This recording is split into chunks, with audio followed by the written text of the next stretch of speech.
Hello and welcome everyone to our latest iteration of the H files. It's what we call the human hacking files, where we talk to you about the latest techniques of real world, in this case, BEC or what's commonly called supply chain attacks. And I say we're going to delve into the real world. Sometimes this is a surreal world in terms of how creative these bad actors are becoming in terms of targeting users. And really, they're having pretty tremendous success, particularly of late, as the workforce has shifted to what we would call more of the modern workforce, where everyone's hybrid or remote. So again, happy to welcome Casey Lee, our extinguished solutions engineer here at SlashNext, expert in security, all things security. And he's going to talk with me about an actual real world BEC supply chain attack that we've seen from a particular customer. We're going to obviously anonymize that customer, but what we're going to talk about is a real world scenario that the bad actors have initiated. And again, I'm Patrick Harr, I'm the CEO of SlashNext. I've been in and around security for almost too many years. Dating myself, going back to Novell, ran single sign-on proxy services, and then did Blue Coat and some other aspects. So again, as I said, the H file today, again, is going to delve into that real world scenario around a BEC supply chain attack. So why does this matter, right? I think that's the most important aspect that we want to kind of first start with. Number one, again, for everyone that's not familiar with BEC, it's business email compromise. And it's also morphing into what's called supply chain attacks. And what do we mean by that? A supply chain attack can be someone that's compromised someone upstream in your supply chain or even downstream as a buyer. They've compromised the email through account takeover. And in turn, they've already established trust with you through their email communications. Typically, what will happen is they'll then initiate an email to you, send an email that says, hey, I've changed my banking account information, or here's my PO, and send your money here. There's other techniques that they're used, and we're going to delve into this live real world scenario. But bottom line, this has become one of the most critical attack vectors and most successful attack vectors out there in the industry, again, through the predominant communication channel is email. It is this actually notes last year alone, and this according to the FBI, about $2 billion was lost, financial losses, real world financial loss, hard dollar loss in terms of BEC or successful BEC attacks. So that's one key aspect of, quote, the why you should care, why it matters, is financial loss. Second, this is in many respects another way to get into exploit data, right? Data exfiltration. Whether that to be to steal the data and or to lay in ransomware. And finally, obviously, this can cause pretty severe brand reputation loss. No one wants to be in the quote, the headline is that attack that was successful. And again, this is one of several, but very, very targeted successful attacks that we're going to delve into. There's obviously multiple stages to a BEC supply chain attack. And as I was highlighting just very quickly, kind of the typical one is obviously I compromise an upstream or downstream account, and that's done in what we would call stage 0. So in that context, so think about a supply chain. I have suppliers and I have buyers of you as a company. It could be, again, downstream employees, contractors, et cetera. There's other ways to look at this. But for this purpose, think about a supply chain. I've got upstream suppliers, downstream buyers. The bad actor targets one of your upstream suppliers or downstream buyers and compromises their account through a phishing attack. And so in that context, they gain access to credentials. So that's the compromise or take over the account. And in that context, I now create a trusted relationship. So I'm inside that person's email or email service, and I already know you have a trusted relationship with that particular vendor or that particular buyer. So once I've done that as a bad actor, I then, again, stage 1 is the target receives an email attack from that trusted vendor or, again, trusted buyer. Again, because I already have that relationship with you, obviously it's much harder to discern, is it a bad actor or not.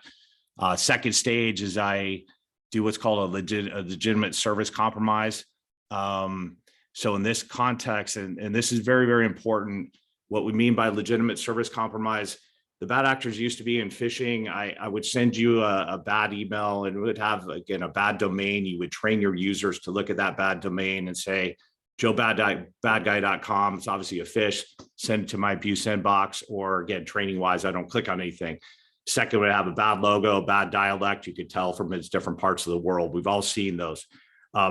The latest techniques that these bad actors are using is, hey, I'm no longer going to use joebadguy.com. I'm actually going to use Microsoft.com. I'm going to use Google.com. I'm going to use Adobe.com. I'm going to use n number of, quote, trusted, legitimate services to host and launch my attack.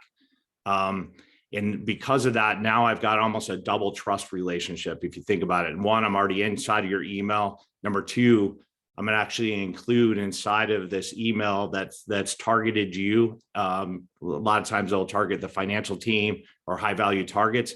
I'm going to target you with this legitimate service compromise, or what you think is a legitimate link. As an example, a SharePoint link. It's embedded in my supply chain email that I've sent to you. So that's stage two. Stage three, obviously, I'm going to ask you to click through, in this case, I'm highlighting a specific example, click through, as an example, a support agreement with a redirector.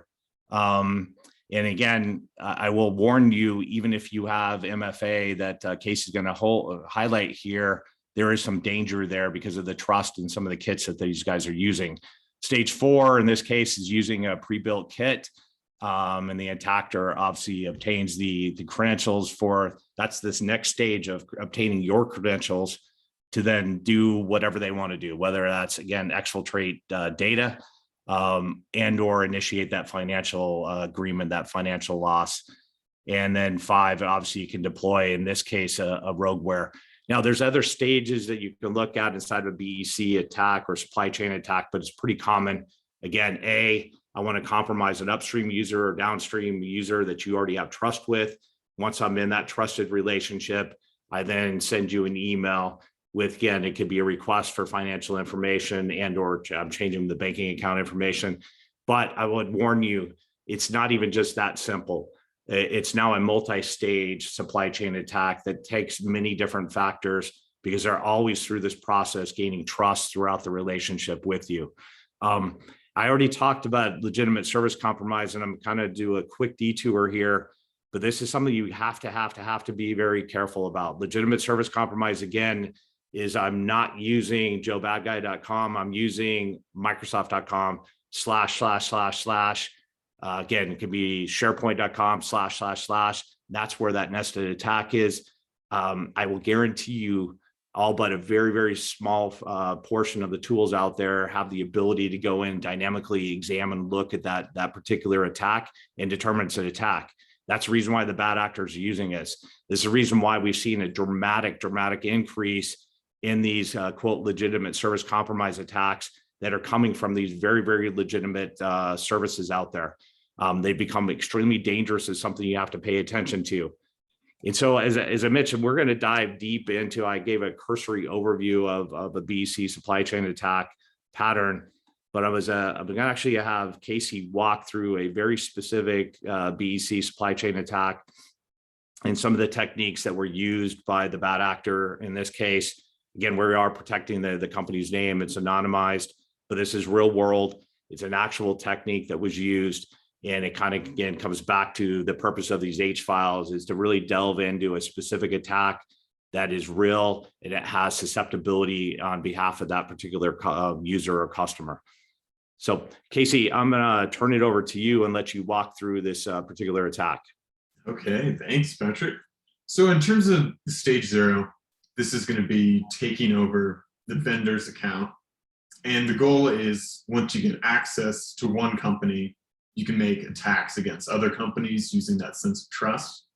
For this example, this is a real world one that we've seen in an email, a basic credential stealing. The email address is blacked out, but what we've seen more and more is that these URLs are highly specific to the user they're attempting to take over, where that email will already be pre-populated and it won't be visible in the URL. Traditionally, you'd see that username is just simply added after a slash. That'd be easy to identify. maybe their domain reputation, that's already faulty, so that would be blocked right away. But with these new attacks, with every single URL being unique, most services are having a lot of struggle detecting these highly sophisticated credential stealing. So that was the first part. That is me as an attacker taking over a vendor that has a relationship with my goal target. So the next step, now that I have access to their Office 365 credentials, is actually going out and sending emails to my targets. If I'm looking after a financial target, which it was in this case, classic one would be PO or invoice here, talking about a disclosed amount, trying to get a sense of urgency to click on that link. And if the user was to hover over that link, like they were trained, they could see it was on OneDrive. And they already have that sense of trust, thinking that's going to be a safe link to click. So this is the part where the compromise goes into their entire Office suite, where not only is that a compromised email account, but the user's actually gone into OneNote and created this document to redirect them away from this trusted site. Often we'll see that they include brand images, make this document look as legitimate as possible, because not only can you see that it is hosted on their legitimate site, but also has some material that may be specifically targeted to the user. So when they click on the View Services document, that was really the goal of the attack for the infiltration, because we built trust so it could get through their email channel. We had them open it up in their browser. They could get that initial impression of seeing, this is OneNote, this is going to be safe. And now that we got them onto their browser, which is a less protected channel, that is where the attacker can start doing some harm. That's pretty somewhat key, Casey. They are trying to get you to the quote least path of resistance, in this case, the browser, which is very unprotected to this type of attack. So in regards to this next step, it's going to be just adding more legitimacy to this false document that is being sent out, a support agreement. And it's really running under the assumption that the user is going to click through this document, just understand that this is from the vendor, this is par for the course, and then read through that quickly to eventually get to the document they think they're receiving. And in this case, Casey, they somehow, the bad actor had already had a priority knowledge about this particular company. They actually got a hold of a supply chain agreement, or basically, sorry, a support agreement, which is pretty common for larger companies. They know they can get access to these, whether it's through open source aspects on the web or, again, some other compromise technique. So this is a real live document, a real live support agreement that they knew they had a relationship here. So this is where the pre-built kits come up. This is one of the ones that we see at SlashNext. They're hosted on various domains. It could be one they created new, but we've seen compromised domains from every sort of field. It could be a company that's now out of business. I've seen international radio stations, or just hosted on a manufacturer's website unknowingly. And the goal of this is that the document, the whole goal of the email, what they were trying to read, is partially blurred. And this is where the attack happens, where they're capturing the credentials. So when they click that view doc, they're not going to be able to see the document. Their credentials are going to be captured at this point. And since I've already been controlling their whole browser experience, this also gives me the opportunity to install rogueware or other browser extensions to actually spy and track that movement.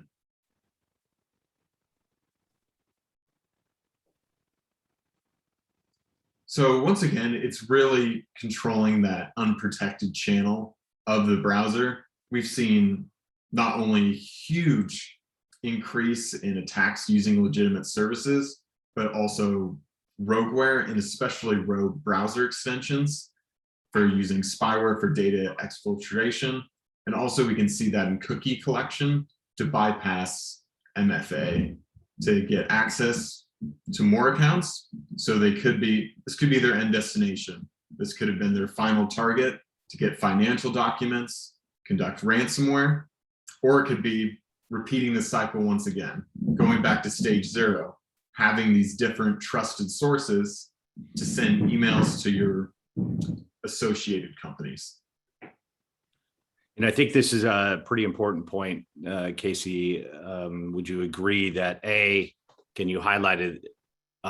Using just MFA sometimes it doesn't protect you, and we hear that out there in the industry. Hey, I've deployed MFA, I've deployed these other tools. You'll stop this type of attack. Is that true? Yes. I mean, the attackers wouldn't keep pushing credential stealing on emails if it wasn't still working. Yeah. And we're seeing if they can get multiple sources, not just, they don't need to have a second device. It's just that second form of authentication to get around it. Right. Because they've all developed effectively cookie proxy type of services that I ship you the code and I kind of intercept that type of a program.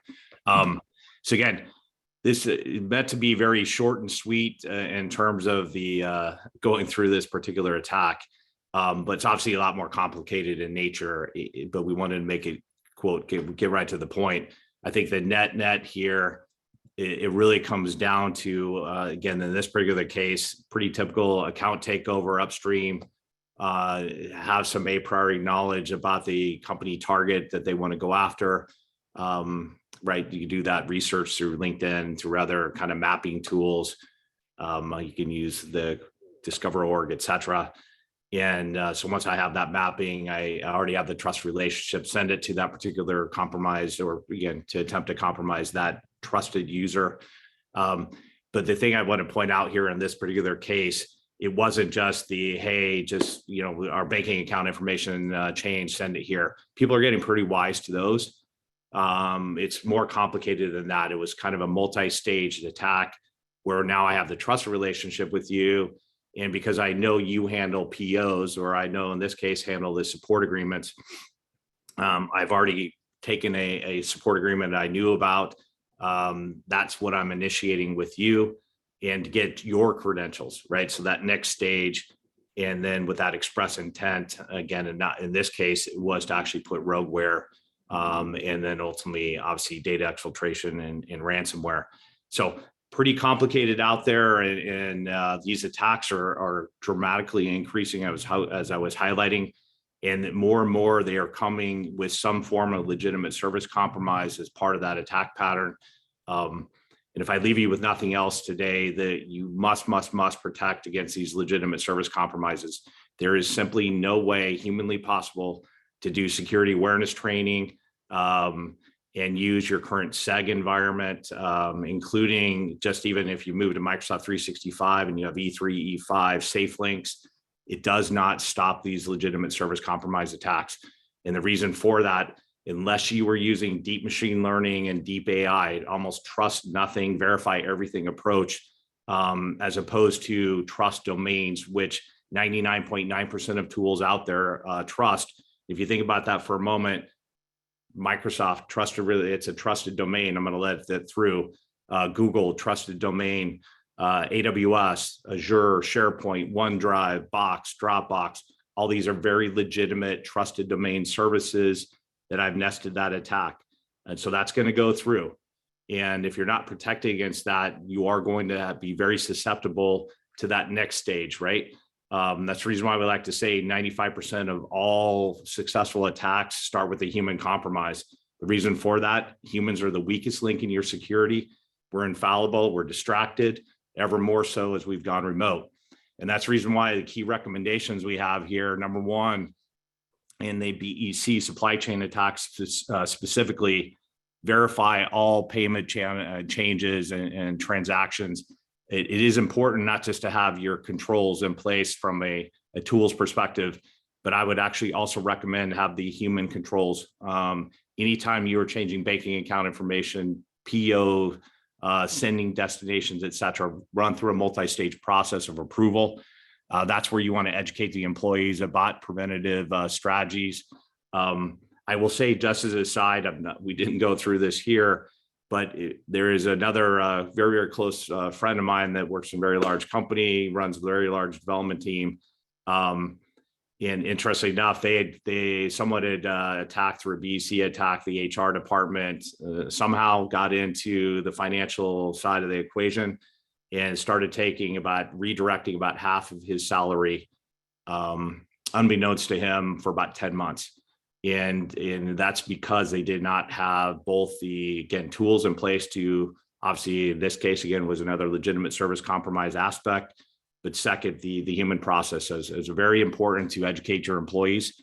Third, ensure that changes to mailboxes, specifically for email, login and settings are logged and retained. I'm going to pick on this just for a moment. It's important to do this, but also remember, once you've logged the event, it's already happened, right? So I would also recommend an interim step here, which is put in preventive tools that are successfully looking at these things and making sure they're not getting to your users at all, period.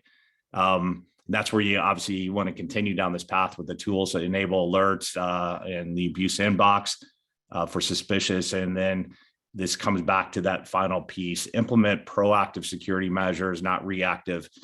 We keep talking about basically defend and respond, or identify and respond. But in many respects, as I highlighted, again, once you are responding to an attack, it already happened. I would highly, highly, highly recommend that you become more offensive, not defensive in your posture. XDR, EDR, all that is about detect and respond, as opposed to prevent, detect, and respond. So I would advocate you add the preventative measures in this. And to that point, obviously, again, we never do these as commercials for the company, but because we want to make sure this is a very highly educational series that we delve into specific attacks. But one thing I will point out, what we've done at SlashNext is a really what we call a multi-channel phishing platform for users across email, browser, and mobile, as well as API. And so we highlight this because it is very, very important that you, protect your email channel. And by the way, we just released our email service to really, really strong adoption already. We've identified tens of thousands. This is just as of yesterday. But in our tests with companies, we've identified tens of thousands, tens and tens of thousands of email attacks that were missed by Microsoft 365, E3, E5, SafeLinks, Proofpoint, Mimecast, Barracuda, et cetera. It's because we do very, very deep analysis on every page out there. These legitimate services, we go deep. Even if they have CAPTCHA techniques, we look beyond that. We also have natural language processing engines to look at dialogue and dialect, net, pretty sophisticated approach for how do you identify these attacks and basically remove them before they get to your users. But I want to remind everyone, email is one channel of communication. This is now a multi-channel world. Think about your daily life. You use not only business services, email, I use Slack, I use Zoom. We're on this right now. We use Teams, a number of business collaboration messaging tools, but you also have the personal messaging tools. I've got SMS. SMS is actually the second most attacked vector right now. Message through your text. You got WhatsApp, you've got LinkedIn, you got Messenger. You blend that world together. That is what you have to protect. And again, I would remind everyone it's important to protect those personal channels just as much as the business channels, because we see a lot of what's called crossover, or lateral movement across from that personal side to the business side.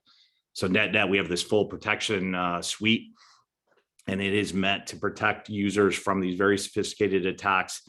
Again, phishing, BEC, legitimate service compromise, other what we call human compromise attacks with that express intent to get you to give up your credentials, to get you to download some software, get you to participate in the next stage of something. That is what we prevent. And again, it's a preventative approach as opposed to a reactive approach, a respond approach. And I would encourage everyone out there, you can do a risk-free trial. Our new email service is 5 minutes to protection. And literally, we've benchmarked this time and time again in Microsoft 365. You tie right in securely into the OAuth, through OAuth, into the Graph API, and literally with thousands and thousands of email boxes, you're off and running, and you're protected in 5 minutes. So I highly encourage everyone to take a test drive. It's, again, a risk-free trial. You will actually see a lot of, I kind of use this Christmas tree analogy. You will see it light up immediately once you put it in place of all the things that are missed by your current defenses.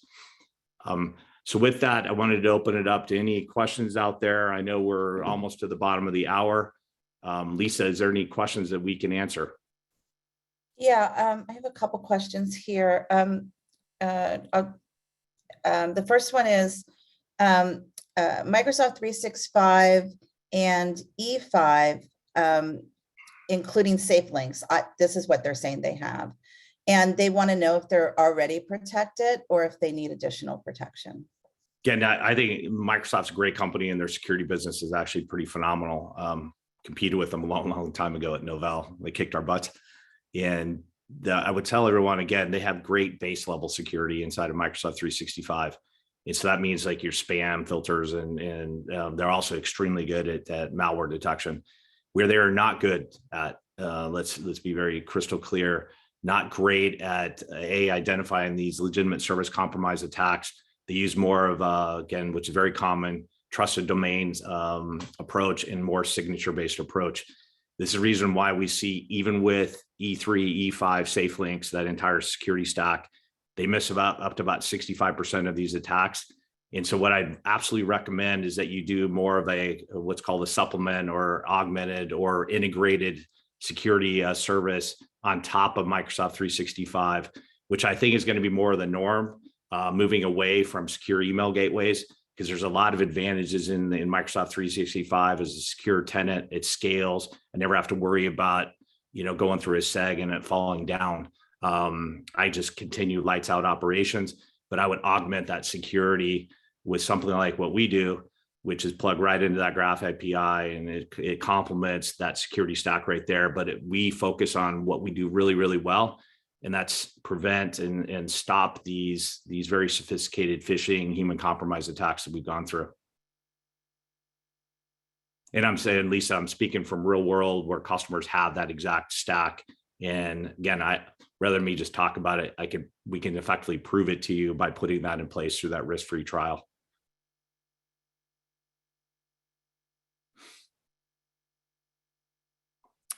Lisa, anything else?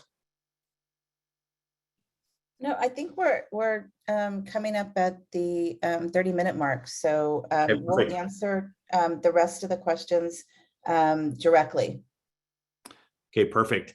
So as always, wanted to, thank you for joining us. We'll continue to do these series of H files. We're somewhat a big fan of the X files and the storytelling and not just the real, but the surreal at times.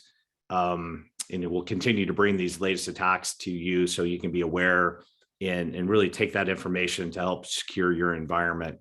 And as always, would like to say, don't be this guy. You obviously get to borrow Casey's likeness here, Ron Burgunfish. I'm also a big movie fan. And if everyone remembers Anchorman, where it said 60% of the time it works every time. In this case, don't be the person right now in your current security posture where 40% of the time it works every time. Thank you, everyone.